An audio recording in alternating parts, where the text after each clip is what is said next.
Welcome to today's edition of the Show Podcast.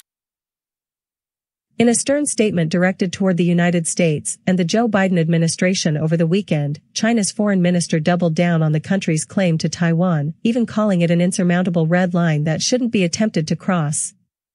The Chinese government has no room for compromise or concessions on the Taiwan issue, Wang Yi was quoted as saying in an annual news conference during the meeting of the National People's Congress. We urge the new U.S. administration to fully understand the high sensitivity of the Taiwan issue and completely change the previous administration's dangerous practices of crossing the line and playing with fire, he added. The United States currently has no official relations with Taiwan's democratically elected government, which split from the mainland in 1949, but is known to have an array of informal ties. In recent years, former President Donald Trump angered Beijing by sending cabinet officials to visit Taiwan in a show of support. And Biden's administration has previously stated that U.S. commitment to Taiwan is rock solid. Wang, however, offered no hints regarding how Beijing might react if U.S. policy continues on its current path. The minister also took time to defend Beijing's controversial electoral reforms in the semi-autonomous territory of Hong Kong.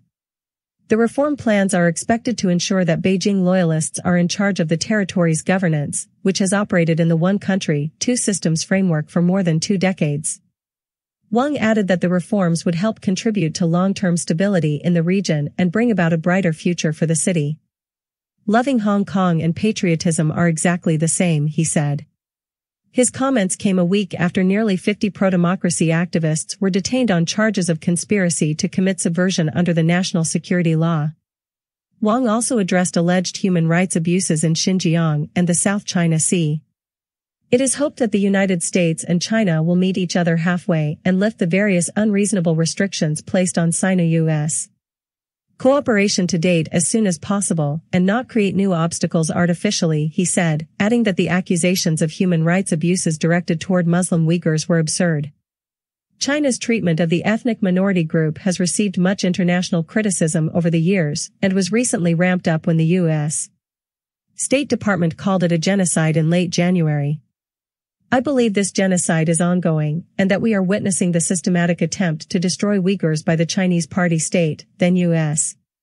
Secretary of State Mike Pompeo said in a statement, adding that Chinese officials were engaged in the forced assimilation and eventual erasure of a vulnerable ethnic and religious minority group. The United Nations has reported that about 1 million Muslim Uyghurs are held in camps that Beijing claims provide vocational training and are needed to fight extremism.